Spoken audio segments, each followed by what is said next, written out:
So what is business? Well, business is an organisation. Lots of organisations working with other organisations. And all an organisation is, guys, is a collective group of people working towards a common goal. So if we're dealing with people and a collective group of people, we need to start understanding behaviours and the dynamics of how we can get the most performance out of working with different people.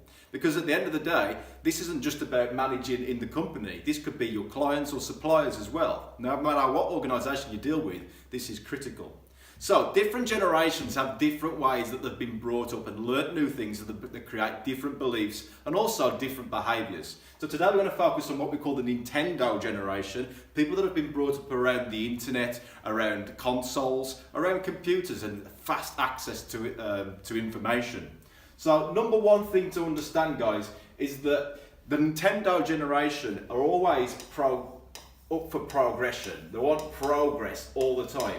Constant development. So if you are managing people in the Nintendo generation, the next generation of people, you've got to understand that they're always looking to move to that next level. Hey, what's the next step? Now, what's important to remember is it's not the time that they're in the job that's the problem. They want to be able to see development, wins, positive behaviours in the job.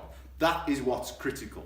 So the second area is to understand is that the way that the modalities work, how have they learnt and developed? So of course, people in this sort of generation will be more visual and more auditory as well. They're learning from computers, they're learning from the internet. Everything is coming in through different modalities rather than reading text. So it's important to understand that visual and auditory is critical if they're going to be developing and learning.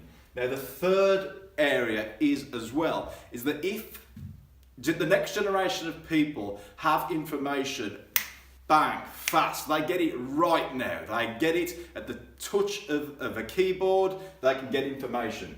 So they're interested in speed. Now when dealing with an older generation, of course, they can be more steady, they can be more testing, they can make sure that things are right. But with this generation, they want to see things happening fast. They want to see progress, visual and speed happening right there when they need it, that information on tap. So when we are managing people, understand that these different areas, if you've got different ages in the company, that not all of them are going to be able to see eye to eye all the time, but by understanding things like this, we can start to say, okay, this is how we get the best out of that person.